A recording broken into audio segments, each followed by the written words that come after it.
नमस्कार दोस्तों, मैं रीना आपके अपने channel Leena kitchen recipe and blogs में स्वागत करती हूँ। तो आज हम जानेंगे कि अग्नि पुराण के अनुसार शनि ग्रह की से मुक्ति के लिए मूल नक्षत्र युक्त शनिवार से आरंभ करके 7 शनिवार शनिदेव की व्रत और पूजा की जाती है। और इस व्रत और पूजा के लिए शनिदेव की व्रत कथा जरूर जान लेनी चाहिए।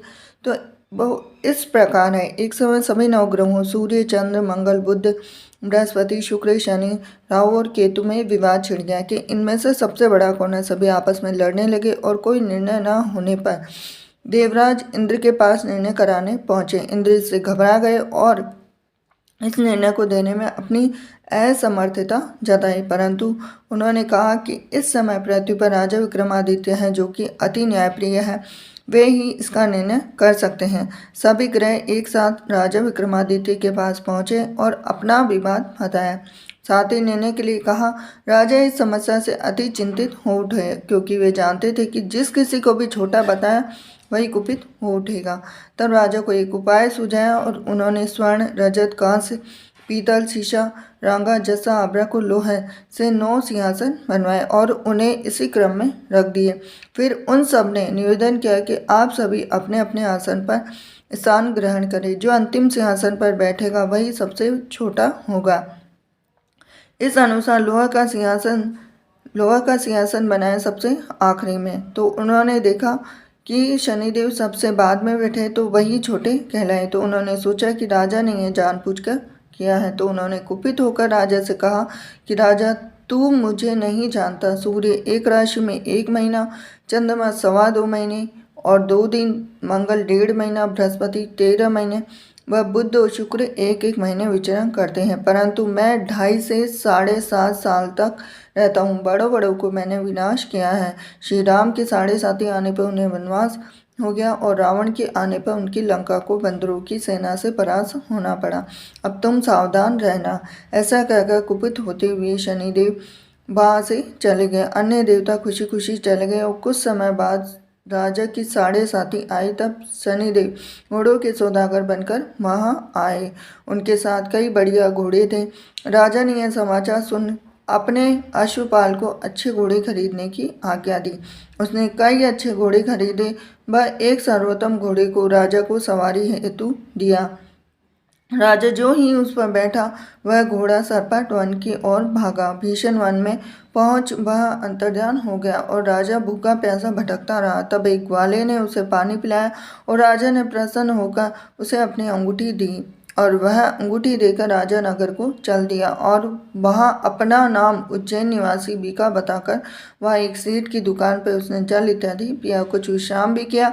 भाग्यवश उस दिन सेठ की बड़ी बिक्री हुई और सेठ उसे खाना इत्यादि कराने खुश होकर अपने साथ घर ले गया। अब वहां पर उसने एक खूंटी पर देखा कि एक हार टंगा है जिसे खूंटी निगल रही है। थोड़ी देर में पूरा हार गायब था। तब सेठ ने आने पर देखा कि हार गायब है।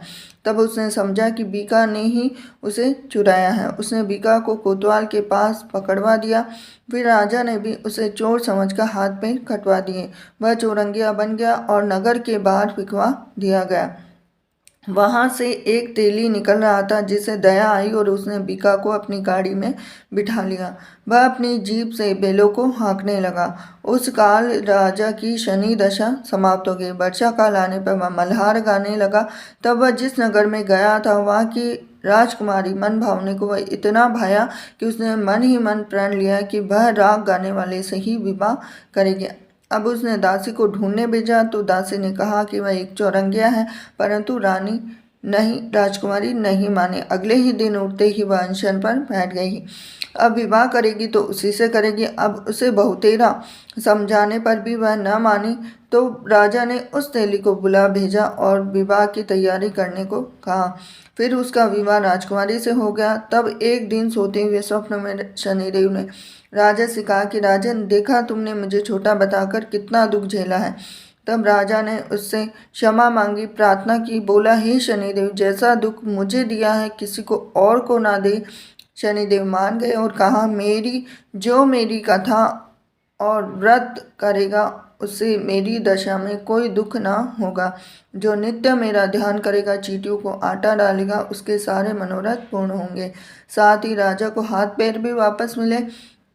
और प्रातः आँख खुलने पर राजकुमारी ने देखा तो वह आश्चर्यचकित रह गई। बीका ने उसे बताया कि वह उज्जैन का राजा विक्रमादित्य है।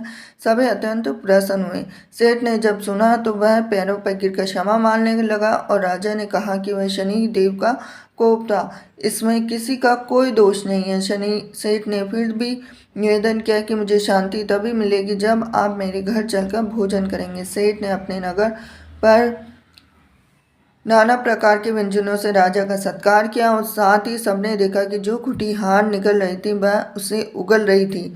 सेठ ने अपनी बेटी का विवाह शिकवरी से पाणी ग्रहण का निवेदन किया तो राजा ने सहर्ष स्वीकार कर लिया। कुछ समय पश्चात राजा और दोनों रानियां मनभावनी और शिकवरी को सभी उपहार सहित लेकर उज्जैन नगरी को चली। वहां पूर्ववासियों ने सीमा पर ही उनका स्वागत किया और सारे नगर में दीपमाला हुई। सबने खुशी मनाई। राजा ने घोषणा की कि मैंने शनिदेव को सबसे छोटा बताया था, जबकि असल में वही सर्वोपरि है।